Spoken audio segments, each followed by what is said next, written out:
नमो नमः। संस्कृतपाठशालायां सर्वेषाम् अस्तु स्वागतम्। अहमस्मै नारायण दत्तमिश्रः।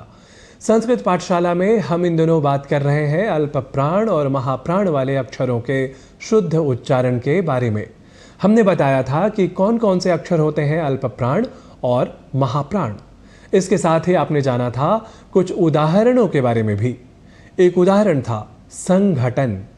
आइए इस शब्द के उच्चारण की गणित और संस्कृत पारकता पर पहले कर लेते हैं आज बात, फिर जानेंगे कुछ और शब्दों के उच्चारण में हमारे द्वारा की जाने वाली असावधानियों की, और साथ ही जान लेंगे कारण के निरूपण के साथ उनके शुद्ध उच्चारण के बारे में भी।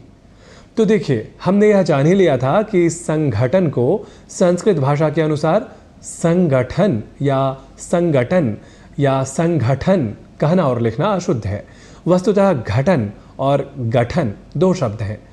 यहाँ हम पहले यह ध्यान में रख लें कि गठन वस्तुतः संस्कृत में प्रयुक्त ही नहीं होता। यद्यपि शब्दानुकरण कर गठ को भी धातु मान लेते हैं, पर घट यही संस्कृत व्याकरणानुसार सर्वस्वीकृत धातु है। इसलिए शब्द गठन न बनकर घटन यही बनेगा। और ऐसे में संगठन इस शब्द का हिंदी या अन्य प्रादेशिक भाषाओं में जरूर प्रयोग कर सकते हैं हम, पर संस्कृत के संस्कृतत्व की खातिर अर्थात संस्कृत के व्याकरणगत स्वरूप और इस शब्द के संस्कृत भाषा में सुप्रयोग को ध्यान में रख घटन और संघटन शब्द का प्रयोग ही निर्विवादित और श्रेयस्कर है। तो हमने अब तक यह समझा कि कैसे महाप्राण वाले अक्षर को अल्प प्राण और अल्प प्राण वाले अक्षर को महाप्राण के रूप में हम बदलकर असावधानीवश या शीघ्रतावश गलती कर देते हैं। आइए अब कुछ और उदाहरणों के साथ इस तथ्य को और ठीक से समझते हुए अपने उच्चारणगत अशुद्धता को दूर करने की कोशिश के साथ उच्चारण में शुद्धता का कर लेते हैं समावेश। एक शब्द है षष्ठी, जिसे हिंदी में हम कहते हैं छठी। संस्कृत के शब्द षष्ठी को हम कई बार षष्ठी या षष्ठी ऐसा लिख और बोल जाया करते हैं। हम संस्कृतज्ञ यह समझ सकते हैं कि जो भी यह गलती बोलते या पढ़ते या लिखते हुए करते हैं, वस्तुतः उन्हें संस्कृत के मूल शब्द का संज्ञान ही नहीं होता, इसलिए ऐसी गलती हो जाया करती है। हम ऐसा इसलिए कह रहे हैं क्योंकि एक और शब्द है षष्ठी, जिसका अर्थ है 60 यानी 60, संख्या वाला 60।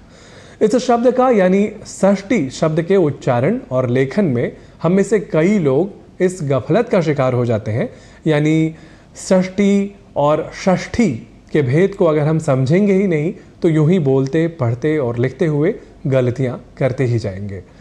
इसी तरह एक और शब्द है श्रेष्ठ, जिसे हम लिख और बोल दिया करते हैं श्रेष्ठ। ऐसा लिख देना और बोल जाना भी बस इसी प्रवृत्ति के कारण हम में से कई लोगों के साथ हो जाता है।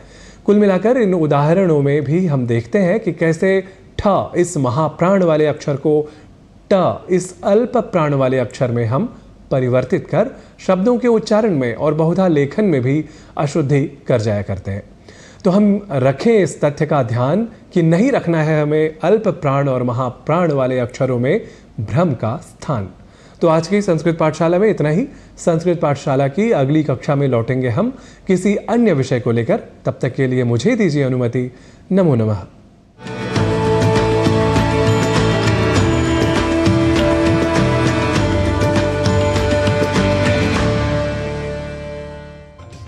किसी भी नई चीज को सीखने के